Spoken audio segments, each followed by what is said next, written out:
Hi, everybody. Welcome back to WorkTech. I'm George LaRocque, and we've got a great conversation today to share with you. If you read or watch anything on WorkTech, you've heard me say that I'm really excited about the way the worlds of workforce management and recruiting are coming together, especially on the front line. And today we've got a real live example of a company that's providing solutions, helping employers do just that. I'm joined by Jen Ravalli, the CMO at Harri, which is the experience platform built for the front line. Welcome, Jen. Thanks, George. Thanks for having me. I'm so excited. I'll talk to you anytime. I'm so excited to have you here, and thanks for being here. Can you tell everybody that, I know you, but can you tell everybody a little bit about yourself and about Harri? Sure. So great to talk to everybody. I'm Jen Ravalli. I've been in the HR technology space, I guess, about 18 years now, in all different parts of the ecosystem. So benefits, full HCM, spent some really dedicated time in talent acquisition. And now I am going back to my roots in full kind of HCM employee experience capabilities with kind of this new role at Harri.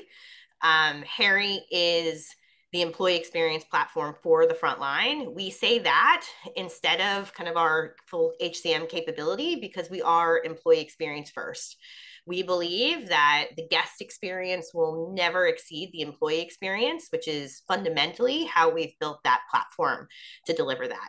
And as George thinks about how we connect TA to workforce management, which is really the centerpiece of the employee experience for this place of the in the ecosystem, it's TA is a real great opportunity to kind of set those expectations up front. So excited to talk to you about this today, George, and then share a little bit more about Harri. Yeah, I think it's really key that you brought up the core HCM capabilities and as a platform extending from recruitment through to core HR type offerings as employee experience, because in the market we get into like, what is employee experience? Is it surveys? Is it analytics? Is it culture? Is it well-being? And I'm always like, it's everything. Employee experience is everything, and every platform, every point solution has a role to play. And when you're on the front line and you're delivering up in your platforms, that's where employee experience should be up front, in every line of business. But let's dig in on Harri and learn more about why it's so important in the front line. So just before we dive in on the product, can you tell us about Harri? How long has Harri been around? What is the scope of the product, and vital stats on the business that you can share? Sure. So Harri started in 2012. Our founder, Luke Fryer, is a serial restaurateur, and he looked to solve the problems that he was experiencing in his own business. So first, he really tried to tackle over on kind of finding great talent and created a talent network specifically for hospitality people to share their skills and their experiences and be able to apply for jobs through that platform. What he started to realize was he could find plenty of talent, but the ability to get them through a traditional ATS was difficult. And so really started to kind of take from kind of modern consumer technologies in how to simplify that process and make it really specific and simple for the manager of a restaurant to be able to manage and take it through. But ultimately, the biggest problem was turnover. And when he looked at the waste that was coming in each of his restaurants from labor costs of folks who were leaving within the first 90 days, as well as just the ability of having to turn over your restaurant, 124% every year. He saw that as the great opportunity to be able to bring the entire kind of ecosystem together to serve the employee, thus also serving the manager and the executives to be able to kind of create an experience for that employee that didn't exist for them. Traditional HCM platforms, all have great kind of, vertical outreach areas for, the hospitality, hotel kind of areas. But like, they're not built for them. And so Harri was built for them to be able to think about the way that labor costs is introduced with that, the way that we think about how we connect an employee to a work where dynamic teams are the norm, and your manager can, basically make or break your entire day and whether or not you're going to make enough money to feed your family.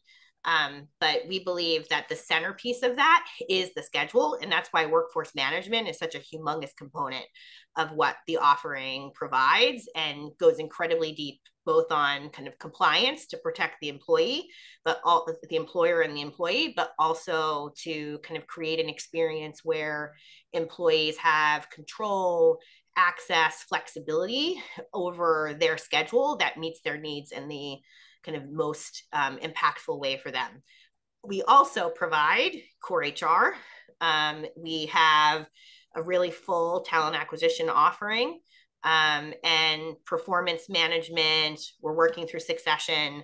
But the coolest thing to me is the way that we're using conversational AI, not just at the front of the TA process, but throughout the employee lifecycle, to be able to create that connection point through communications that happen every day, whether that's clocking in and clocking out, or being able to have somebody who's checking in on you, because people will share a lot with a bot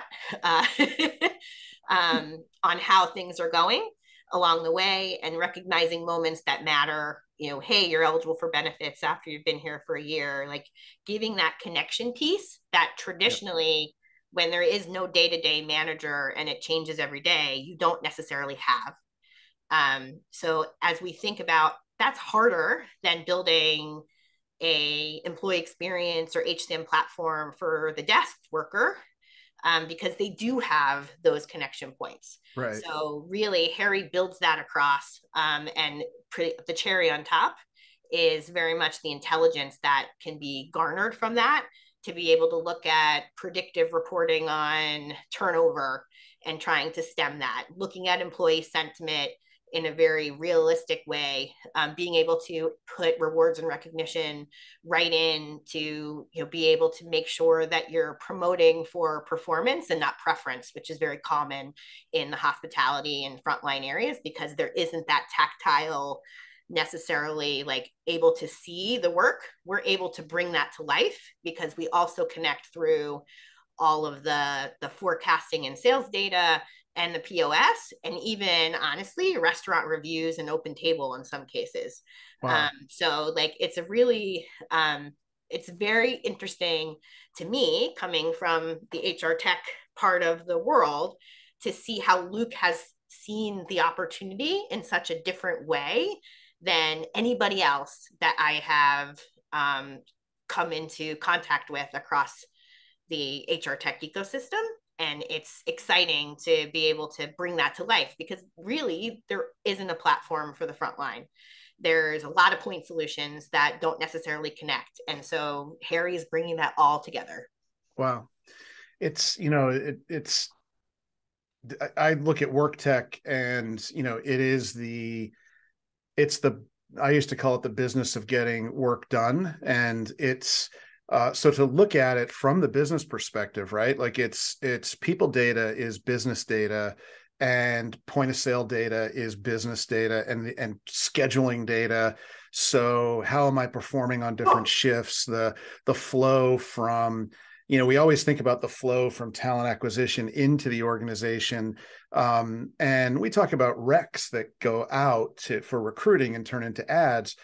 but so in the frontline world, so much of it's driven by what's happening with my schedule, with the shifts, who's moving into another location, and what does that leave open from a shift perspective. That continuity is really, really important.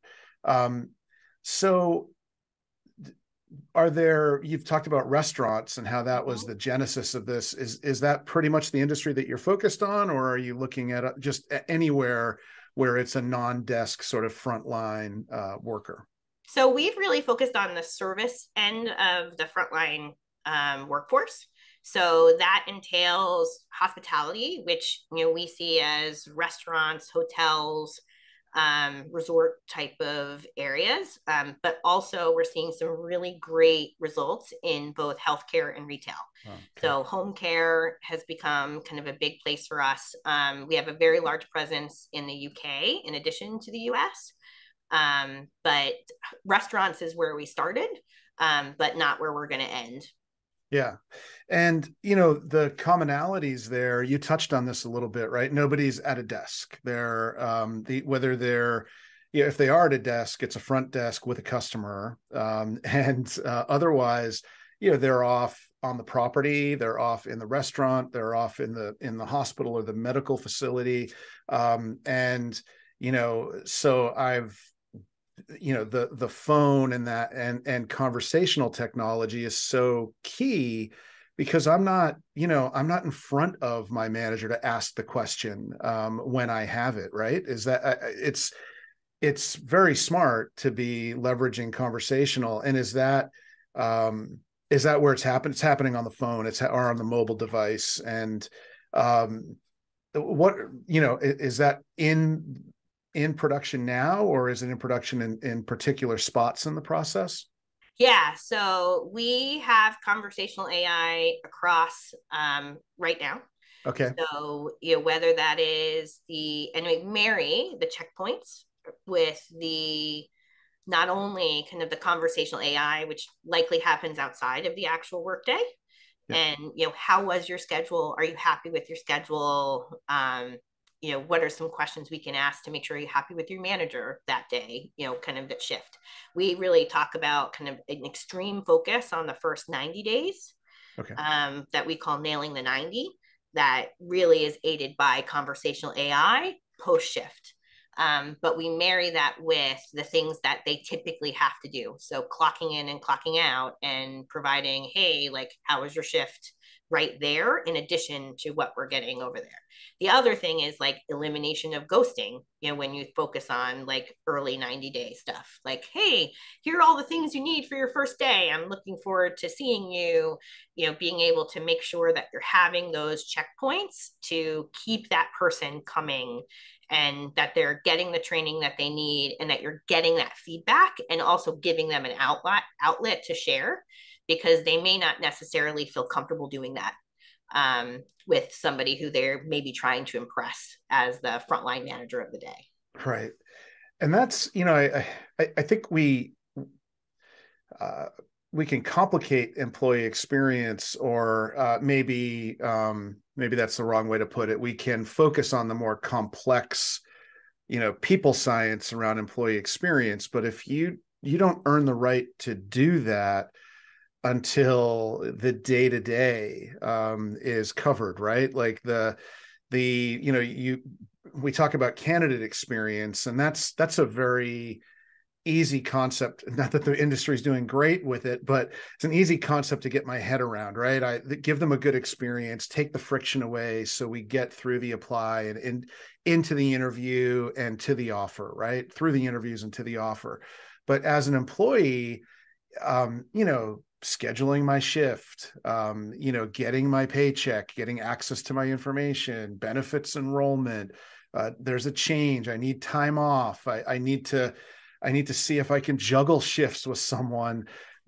If there's friction in those flows, that's a terrible employee experience. And that's, I think you've got to earn it there before you can get to the more lofty side of analyzing experience. And how where do what do your customers tell you are the points where experience is really coming through for their employees? Where does that hit the employee the most? That's a great question. Where we see is the flexibility piece. So, and the consideration. So you take a job and, I did my term as a hospitality hostess and server for 6 years. And you kind of hoped and prayed that like your time off request would be considered, or the fact that like you had conflict and needed to have a specific schedule because you had to take care of your kids, or there were other things going on in your life like school. So really kind of what we hear the most is that being able to set that expectation right up front in terms of here's what I'm available for and here's what I'm trying to achieve, through the recruiting process helps provide that first schedule to be the right one. The also thing is, there's a lot of, say, bullying as people come into new jobs. They get the bad shifts. They don't get the right the right setup in order to kind of make the money that they need to. So being able to align on like, was I able actually to get what I need to support my family or support myself? And because that's the quickest indication of someone's going to go next door and take the job for $1 more because, hey, within the first 2 weeks, I haven't been able to make the money. And that was why I took the job in the first place. So we find the value of seeing kind of really stemming the tide of being able to understand what the employee is looking for and them to be able to repeat back that, yes, we got it. And like we're considering their needs as the schedule is being built, and then the flexibility to be able to make changes on the fly and communicate with employees who they can make those changes with. So part of our platform is a really nice communication interface, which allows not only group messages, but also individual messages to kind of do some of the shift swaps and things that traditionally you might have to call someone on a phone and, beg and pray them that they'll take your shift. So there's flexibility there. The other thing is differential pay. So like you see surge pricing with Uber, and when it gets crazy. So same thing, like there are shifts that people traditionally don't want, but if you pay them more because you're getting desperate to be able to fill it, you'll get people to take those shifts. And so being able to jack up the hourly rate on a shift based on need is something that we're able to provide, which gives a great experience to the employee because they can make more money and they're excited about being able to make money when they want and how they want. And then the employer gets the shifts filled that they have been struggling to be able to fill overall. Yeah, I mean, you get into that shift environment, sometimes it's critical to the manager, but at the same time they become like the middle person, right? Like the middleman in the approval, and the system's able to look at who's available, offer folks that haven't taken on too much overtime already, or you're able to balance that, or at least see that. And it's so the workforce management as employee experience. I think it's important for businesses to get their head around the fact that is, especially on the front line, there's so much friction and so much stress, and the technology. We're in a digital first world, so while employers can't hide behind the technology that they chose as reasons why there's friction or it's not working right. It's again, employee experience is everything, and I'm excited to hear about what Harri's doing in this on this. So how do you help your customers get insights into how it's going and maybe measure the value, or what kind of insights are they looking for, and how do you deliver that? Sure. So a few things, and one thing I wanted to mention was like it's also the manager's experience, right? Oh So yeah, yeah. kind of being able to automate scheduling, being able to make sure there's avoidance of fines because that's built in that you're not going to, upset Fair Work Week is a huge benefit, but it also, some of the things that we look at. So Harri IQ is our analytics platform. And what we look at there is kind of time to build schedules. Like how much time has that taken managers off the floor, and has that improved over time? We're measuring employee sentiment and satisfaction based on the conversational AI and the check-ins that we're doing throughout the workday, and being able to say, hey, like, we're seeing increased risk of turnover. We're seeing it in this pocket. It seems to be related to this manager on duty. Like when this person's on duty, we're seeing that there's a lot less, people are a lot less happy than they are when this person's on duty. How can we correct that? There's also, when we think about how we take intelligence to look at how we put a schedule together, right? So if we can see data on whether the sales have increased if we've run a promotion for a fundraiser for a school, and that means I need to make sure I have 2 extra people. We include weather.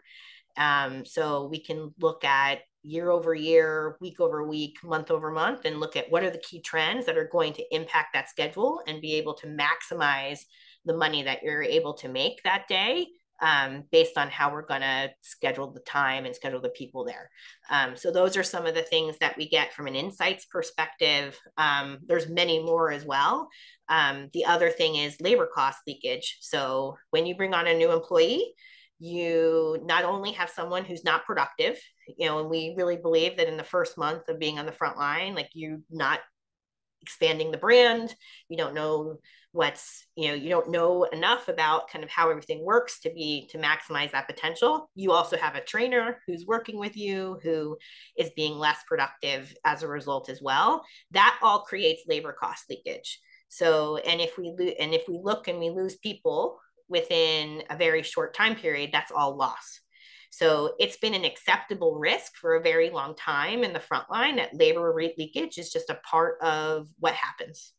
Right. And what we're trying to do, and what we see, is that in putting Harri in place, we can save, sometimes 11 hours per manager a week on scheduling.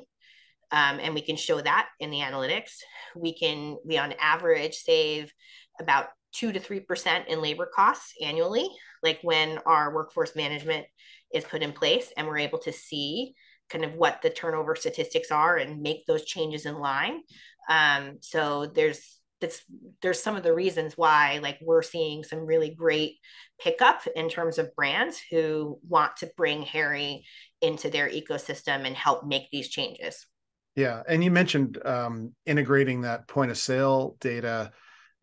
So having, historical data on, what happens with the new employee, but also specifically looking at what's happening now on the floor, or, in across the tables, or how my,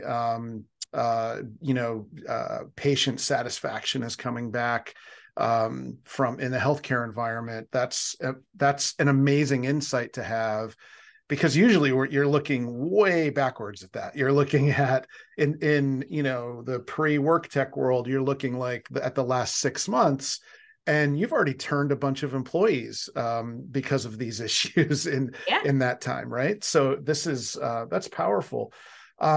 So what's we've covered so much ground here, and on so many of these points I could dig in for an entire podcast. But is there anything interesting coming up for Harri? Anything about the platform or the roadmap, or anything at all that you'd like to tell everyone about? Yeah, I mean, we have a ton of exciting stuff that is coming. I think most of what we offer has really only been released in the last year. So as we're really rounding out the platform, we're seeing exceedingly, more innovation in analytics, predictive benchmarking, being able to leverage that in a really nice way for customers. We're also, while we have performance management, we have customers on it, and it's one of the primary deliverables that we built for McDonald's. It's that we are launching in January officially. So that's exciting. And it's really the flexibility is one of the things that I love about it, because not only do you look at traditional performance cycles, but it allows for check-ins in some of the more modern ways that we're looking at performance that are also really lightweight and positive, I think, for this particular population. See what else is coming. Profile matching.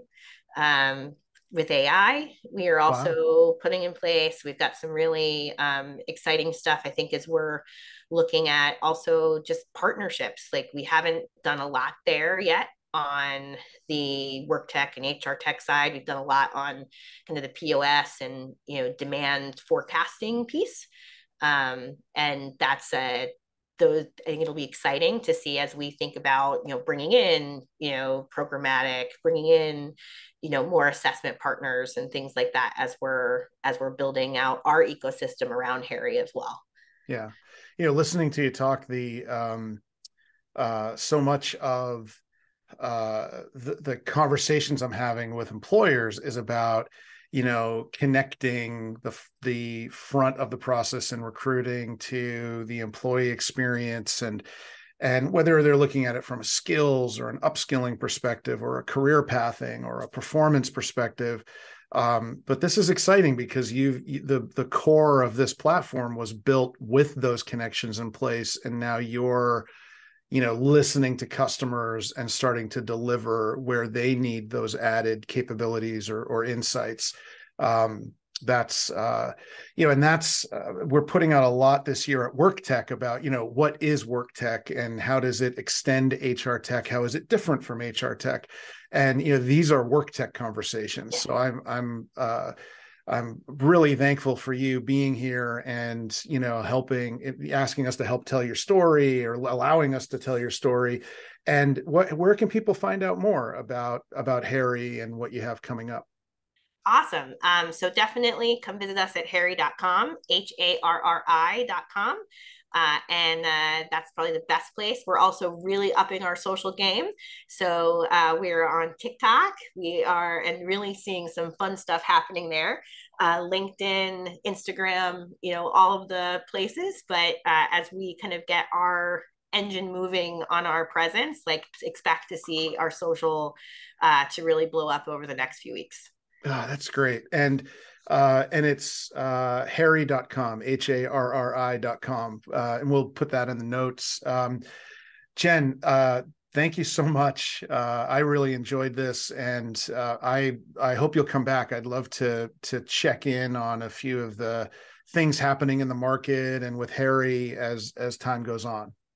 Oh, thank you, George. It's always a pleasure, and it's just made my day to be able to talk to you. Oh, So thank you. And I just, I will, anytime that you want to chat, I'm always up for well, it. thank you. And thanks everybody for watching and listening. And we'll see you again soon.